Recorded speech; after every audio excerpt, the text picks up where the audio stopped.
సూర్యవంశీ వచ్చి బీట్ చేశాడు. ఎక్కువ సెంచరీలు చేశాడు అన్న రికార్డును విరాట్ కోహ్లీ వచ్చి బీట్ చేశాడు. గెలుపు కోసం తన గాయాలను సైతం లెక్క చేయడం అన్న రికార్డును యువరాజ్ సింగ్ వచ్చి బీట్ చేశాడు. ఎంత ప్రెజర్లో ఉన్నా కూల్గా ఉంటాడు అన్న రికార్డుని ఎంఎస్ ధోని వచ్చి బీట్ చేశాడు. అలాగే సినిమాల్లో చిరంజీవి గారికి కూడా కొన్ని రికార్డులు ఉన్నాయి. అదిరిపోయే డ్యాన్స్, అద్భుతమైన యాక్టింగ్, చెక్కు చెదరని ఫ్యాన్స్, కొన్ని కోట్ల మందికి ఇన్స్పిరేషన్, కొన్ని వేల మందికి సహాయం, జంజీ బ్యాచ్ కూడా జై చిరంజీవి అనే వ్యక్తిత్వం, ఇలాంటి రికార్డులు చాలా ఉన్నాయి. కానీ ఈ రికార్డులను మాత్రం ఇంతవరకు ఎవరు టచ్ కూడా చేయలేదు. అది అలాంటి రికార్డులు సృష్టించాడు మెగాస్టార్ చిరంజీవి గారు. చాలామంది అనుసరించారే తప్ప ఆ రికార్డులను ఎవ్వరూ బీట్ చేయలేదు. స్వయం కృషి, విజేత, ఆపద్బాంధవుడు, అలాగే మగమహారాజు, ఇవన్నీ సినిమా టైటిళ్ళు మాత్రమే కాదు. చిరంజీవి గారి జీవితం. స్వయం కృషితో పైకొచ్చాడు, విజేతగా నిలిచాడు, ఆపద్బాంధవుల్లా అందరినీ ఆదుకున్నాడు, మగమహారాజులా బ్రతుకుతున్నాడు. అది మెగాస్టార్. మన అన్ని లాంగ్వేజ్ల్లో, తెలుగు, తమిళ, మలయాళం, హిందీ, కన్నడ, అన్ని లాంగ్వేజ్ల్లో మా హీరో ఇన్ని కోట్లు కొట్టాడంటే, మా హీరో ఇన్ని కోట్లు కొట్టాడనే గొడవలు అప్పటికి ఇప్పటికీ ఎప్పటికీ ఉంటాయి. కానీ మా హీరో ఇన్ని కోట్లు కొట్టాడు, ఇన్ని కోట్లు కొట్టాడని గొడవలు మాట్లాడుకునే స్థాయి నుంచి మా హీరో ఇన్ని కోట్లు పంచిపెట్టాడు అని విలువలు మాట్లాడుకునే స్థాయిని తీసుకొచ్చింది మొట్టమొదట మెగాస్టార్ చిరంజీవి గారు. చెన్నైలో ఆయన అవకాశాల కోసం తిరుగుతున్న రోజుల్లో ఆయన్ని అద్దంలో మొహం చూసుకోమన్నారు.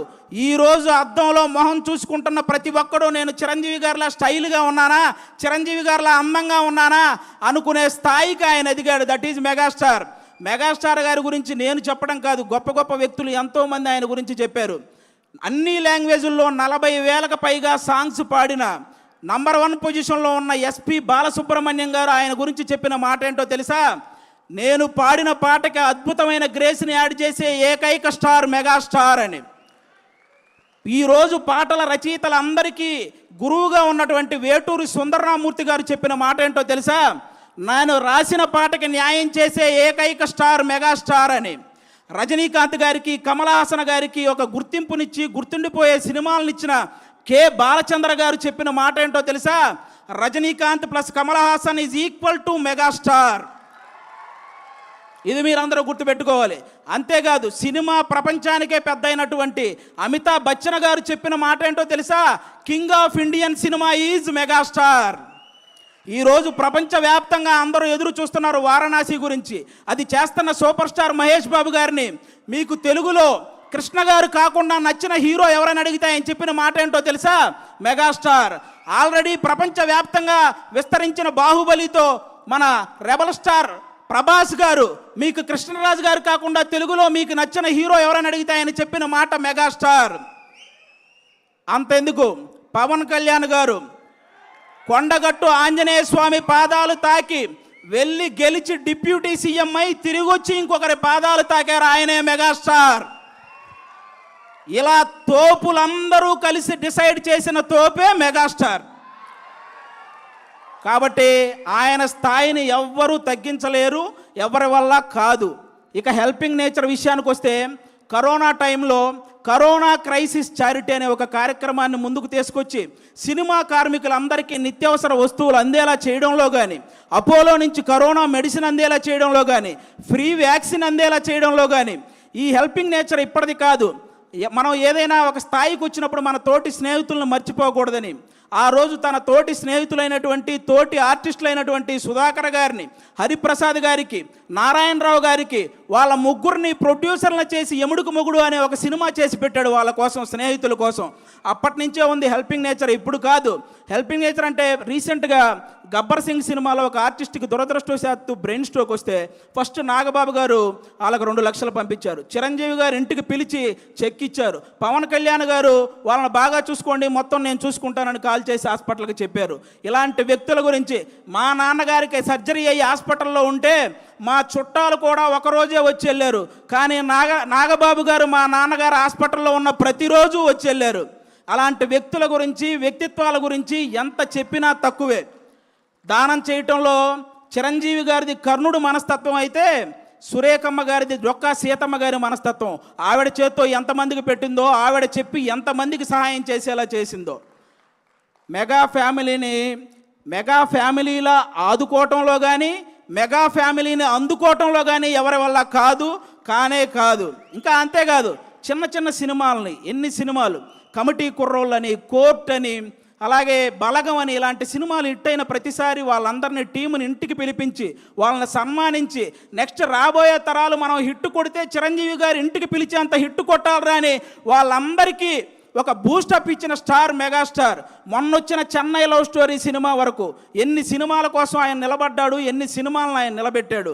అంతేకాదు, అర్జున్ సురవరం అనే ఒక మూవీ రిలీజ్కి ఇబ్బంది పడుతుంటే, రిలీజ్ పోస్ట్పోన్ అవుతూ వస్తుంటే, ఆ సినిమాకి మళ్ళీ ఎవరైనా వస్తారా అన్న సంక్షోభంలో ఉంటే, ఆ రోజు ఆ సినిమాకి, ఆ హీరోకి వెళ్ళి నిలబడిన వ్యక్తి మెగాస్టార్ చిరంజీవి గారు. అది ఎంత బూస్ట్ ఇచ్చారో మీ అందరికీ తెలుసు. ఆ విధంగా ఈరోజు మనం సడన్గా రోడ్డు మీద వెళ్తున్నప్పుడు ఒక వర్షం వస్తే ఏదైనా చెట్టు కిందకి వెళ్తాం, బాగా ఎండ తగిలిన ఒక చెట్టు కిందకి వెళ్తాం. అలాగే ఈ ఇండస్ట్రీలో సడన్గా ఎవరికి ఏ కష్టం వచ్చినా జూబ్లీ హిల్స్లో ఉన్న ఒక చెట్టు కిందకి వెళ్తారో, ఆ చెట్టు పేరే చిరంజీవి. కాబట్టి చిరంజీవి గారు హెల్ప్ చేయని పర్సన్ లేడు. చిరంజీవి గారి మనస్తత్వం అంత గొప్ప మనస్తత్వం అనమాట. అలాంటి చిరంజీవి గారి గురించి నేను చెప్తున్నాను. తెలుగు సాంప్రదాయాలని గౌరవించే ప్రతి ఒక్కరికి శ్రీరాముడు ఎలాగైతే ఆదర్శమో, తెలుగు సినిమాల్ని గౌరవించే ప్రతి ఒక్కరికి చిరంజీవి గారు కూడా అంతే ఆదర్శం. దేశాన్ని పరిపాలించే దేవుళ్ళు లాంటి మోడీ గారే చిరంజీవి గారి చెయ్యి ఒకటి, మన పవన్ కళ్యాణ్ గారి చెయ్యి ఒకటి పైకెత్తి, సినిమాల్లో ఈయన నెంబర్ 1, రాజకీయాల్లో ఈయన నెంబర్ 1, నిజాయితీలో ఇద్దరు నెంబర్ 1 అని చెప్పకనే చెప్పారు ఇండైరెక్ట్గా. ఇక ఇలాంటి వాళ్ళు ఎవరు ఏం మాట్లాడుకున్నా పెద్ద మనకు పోయేదేం లేదు. నాకు బాధ కలిగించే విషయం ఏంటంటే, రీసెంట్గా ఒక 1 మంత్ నుంచి చిరంజీవి గారిని తొక్కేశాడు అనే ఒక రాంగ్ కంటెంట్ని ఇన్స్టాగ్రామ్ నుంచి అదంతా పోస్ట్ చేస్తున్నారు. ఇది నాకు ఇప్పుడు నేను చెప్తున్నా, అవును చిరంజీవి గారు తొక్కేశారు. ఏంటో తెలుసా, ఇండస్ట్రీలో, తెలుగు సినిమా ఇండస్ట్రీలో నంబర్ 1 అనేది కంటిన్యూ అవ్వటం ఎవరి వల్ల కాదు అని అహంతో మాట్లాడుకుంటారే, వాళ్ళ అహాన్ని తొక్కేశాడు. 30 సంవత్సరాలు కంటిన్యూగా నంబర్ 1గా ఉన్నాడు. పెద్ద పెద్ద సినిమాలు, పెద్ద పెద్ద కలెక్షన్లు బాలీవుడ్లోనే ఉంటాయి, అది టాలీవుడ్లో సాధ్యం కాదని ఊహల్లో బ్రతికారు చూసావా, ఆ ఊహల్ని తొక్కేశాడు. తెలుగు సినిమాకి అలాంటి కలెక్షన్లు రప్పించి చూపించాడు. అలాగే డ్యాన్స్ అంటే నడవటం, హీరోయిన్ చుట్టూ తిరగటం అని అన్ని లాంగ్వేజ్ వాళ్ళు ఒక భ్రమల్లో బతుకుతుంటే, ఆ భ్రమల్ని తొక్కేశాడు. డ్యాన్స్ అంటే ఏంటో చూపించాడు, ఇండియన్ సినిమాని ఏలాడు. అలాగే హీరో అంటే డబ్బులు సంపాదించుకుంటారు, దాచుకుంటారు, బంగ్లాలు కట్టుకుంటారని రాంగ్ మైండ్ సెట్తో ఉండే వాళ్ళ మైండ్ సెట్ని తొక్కేశాడు. సహాయ కార్యక్రమాలు చేపట్టాడు, కొన్ని వేల మందికి సహాయం చేశాడు. చాలామంది తండ్రి సక్సెస్ అయితే కొడుకు సక్సెస్ అవ్వడం జరగదు, అది ఎక్కడో రేరుగా జరుగుతుంటాయి అనుకున్న వాళ్ళ ఆలోచనల్ని తొక్కేశాడు. ఈరోజు కొడుకుని తండ్రిని మించిన వాడిగా తయారు చేశాడు. ఇలా ఎవరైతే నెగిటివ్ మైండ్ సెట్తో ఉంటారో వాళ్ళ అహాన్ని, వాళ్ళ భ్రమల్ని అవన్నీ తొక్కుకుంటూ అగ్ర శిఖరంలో కూర్చున్న స్టార్, మెగాస్టార్. అలాంటి మెగాస్టార్ గారి గురించి మీలాంటి వాళ్ళు ట్రోల్ చేస్తే మీరు నవ్వులు పాలవుతారు, కానీ ఆయన సాయంత్రం పూట సరదాగా కట్టుకు తిరిగే లుంగి పంచ అంచు కూడా కదలదు. ఇది రాసుకోండి. చిరంజీవి గారిని అంత తక్కువ అంచనా వేయకండి. ఎవరూ కూడా ఇలాంటివి మానుకుంటే చాలా మంచిదని నేను మనస్ఫూర్తిగా, ఇన్ని గొప్ప కార్యక్రమాలు, ఇన్ని గొప్ప లక్షణాలు ఉన్న చిరంజీవి గారి మీద ఇంకా ఏదో కావాలని ఆయన మీద పడి ఆడవటం స్పైడర్ మ్యాన్ సినిమాలో ఐటమ్ సాంగ్ లేదని ఏడ్చినట్టే ఉంటుంది. కాబట్టి ఇంకా ఏడవటం మానేయండి. సినిమా ఇండస్ట్రీకి 100 సంవత్సరాలు వచ్చినా, చిరంజీవి గారికి 100 సంవత్సరాలు వచ్చినా, సింహాసనం మీద కూర్చునే అర్హత అక్కడ ఆ ఇంద్రుడిది, ఇక్కడ ఈ ఇంద్రసేనుడిది. ఒకటే లైఫ్ బ్రదర్, అనుకున్నవన్నీ చెప్పేయాలి, అనిపించినవన్నీ చేసేయాలి. మెగాస్టారు, పవర్ స్టార్ ఫ్యాన్లుగా పుడతామా ఏంటి మళ్ళీ? Thank you so much.